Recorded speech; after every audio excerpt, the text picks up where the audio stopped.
एक गांव में कृष्णा नामक व्यक्ति रहता था। हर रोज वह दूध से घी बनाया करता था और अपने गांव के बाजार में बेचता था। यही थी उसकी रोजी रोटी कमाने का जरिया। अपने शुद्ध और मजेदार घी के लिए कृष्णा बहुत मशहूर था।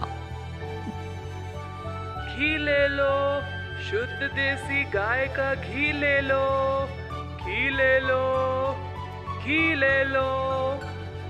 एक दिन एक मिठाई वाला सुंदर ने कृष्णा को बुलाया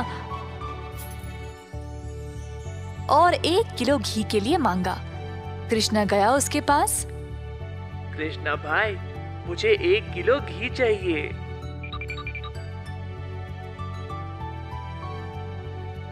कृष्णा घी को तोलने लगा। जब सुंदर ने देखा कि घी कितना शुद्ध था तो वह अपने आप को रोक ही नहीं पाया। सुंदर ने और घी लेने का निर्णय लिया। रुको कृष्णा, मुझे तुम 1 नहीं 2 किलो घी दे देना। पता नहीं बाद में बचेगा या नहीं। तुम्हारा घी सबसे शुद्ध है और मुझे स्वादिष्ट मिठाई बनाने में मदद करता है। ओ बढ़िया जी, धन्यवाद सुंदर साहब। ये लो आपके 2 किलो घी। सुंदर ने खुशी से घी लिया और फिर दोनों अपने अपने रास्ते चले गए। जैसे कृष्णा चलता गया, गांव के लोग उसको एक एक करके घी खरीदने बुला रहे थे। दोपहर तक सारी घी बिक चुकी थी क्योंकि वो घी था ही इतना स्वादिष्ट। अपनी कमाई लेकर कृष्णा अपने भाई कुशल के पास दूध खरीदने गया ताकि वह अगले दिन के लिए और घी बना सके।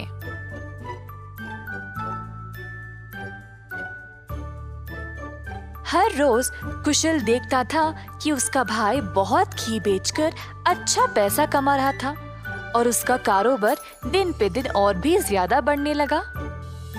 भाई, मुझे 5 लीटर दूध चाहिए घी बनाने के लिए।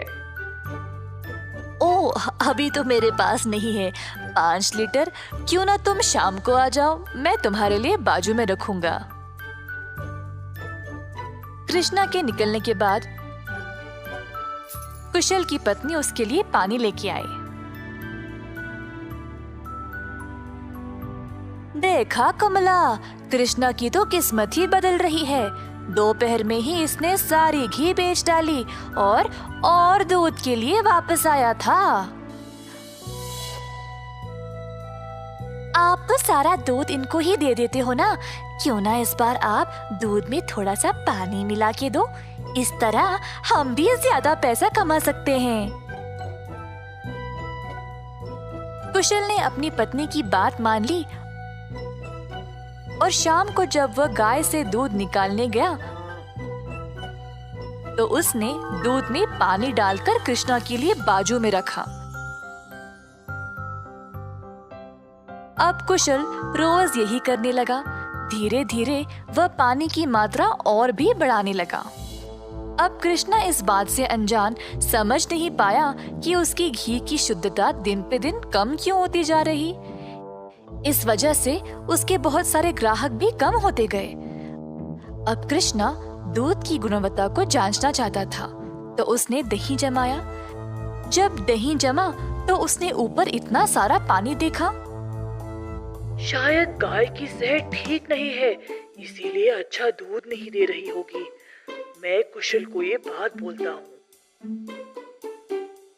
जब कृष्णा कुशल के घर गया तो उसने अपने भाई और उसकी पत्नी को दूध में पानी मिलाते हुए देख लिया।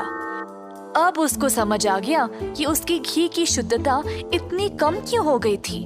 ना जानते हुए कि वह क्या करे और बिना कुछ कहे कृष्णा वहां से निराश होकर चला गया। अब कृष्णा ने अपनी कमाई से 2 गाय खरीदे और खुद दूध निकालना शुरू किया।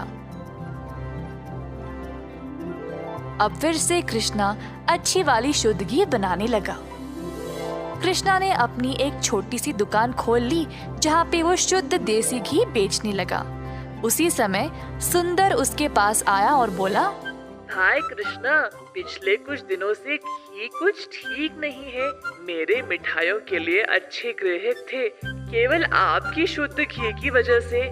उम्मीद है अब आप अच्छा घी बना रहे हो। मैं चाहता हूँ कि मेरे ग्राहक वापस आ जाए। आप ये 2 गाय देख रहे हो, ये मैंने ही लाए हैं अब खुद दूध निकालने। अब से मैं ही दूध निकाल रहा हूँ, तो आज से घी भी सबसे बढ़िया मिलेगी। जैसे दिन बीतते गए, अब कृष्णा से और लोग घी खरीदने लगे। कुछ ही दिनों में कृष्णा ने और गाय खरीदे। उसने कुछ नौकरों को अपनी दुकान पर काम पे भी लगाया, हाथ बटाने के लिए। अंततः कृष्णा काफी अमीर बन गया और ईमानदारी से अपना कारोबार चला रहा था। इसी दौरान कुशल, जिसने अपने ही भाई की प्रतिष्ठा को बर्बाद करने की कोशिश की, गांव में अपने मिलावटी दूध के लिए पकड़ा गया। अब कुशल दूध भी नहीं बेच पाया और जल्द नुकसान में पड़ गया।